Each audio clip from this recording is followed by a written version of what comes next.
My name is Dr. Antъни Levatino. I'm a practicing obstetrician gynecologist and I've performed over 1,200 abortions. Today I'm going to describe a first trimester surgical abortion called suction D&C, dilatation and curettage. This is the most frequently performed abortion and is used typically from 5 to 13 weeks of pregnancy. After administering anesthesia, the abortionist uses a speculum like this. This is placed inside the vagina and opened using this screw on the side, allowing the abortionist to see the cervix, the entrance to the uterus. The cervix acts as a gate that stays closed for the duration of pregnancy, protecting the baby until it is ready for birth.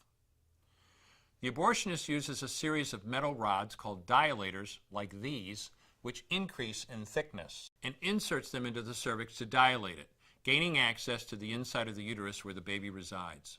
The baby has a heartbeat, fingers, toes, arms, and legs, but its bones are still weak and fragile.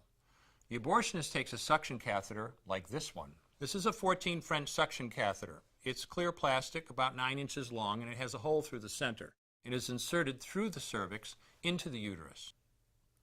The suction machine is then turned on with a force 10 to 20 times more powerful than your household vacuum cleaner. The baby is rapidly torn apart by the force of the suction and squeezed through this tubing down into the suction machine, followed by the placenta. Though the uterus is mostly emptied at this point, one of the risks of a suction D&C is incomplete abortion, essentially pieces of the baby or placenta left behind. This can lead to infection or bleeding. In an attempt to prevent this, the abortionist uses a curette to scrape the lining of the uterus. A curette is basically a long-handled curved blade. Once the uterus is empty, the speculum is removed and the abortion is complete. The risks of suction D&C include perforation or laceration of the uterus or cervix, potentially damaging intestine, bladder, and nearby blood vessels, hemorrhage, infection, and in rare instances, even death. Future pregnancies are also at a greater risk for loss or premature delivery due to abortion-related trauma and injury to the cervix. As I mentioned at the beginning, I'm Dr. Antъни Levatino, and in the early part of my career as an OBGYN, I performed over 1,200 abortions.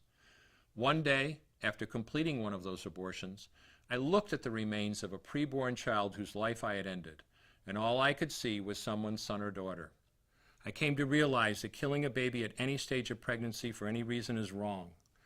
I want you to know today, no matter where you're at or what you've done, you can change. Make a decision today to protect the preborn. Thank you for your time. I will no longer do any more abortions. When you finally figure out that killing a baby that big for money is wrong, that it doesn't take you too long to figure out it doesn't matter if the baby is this big or this big or this big or maybe even this big, it's all the same. And I haven't done any since then and I never will.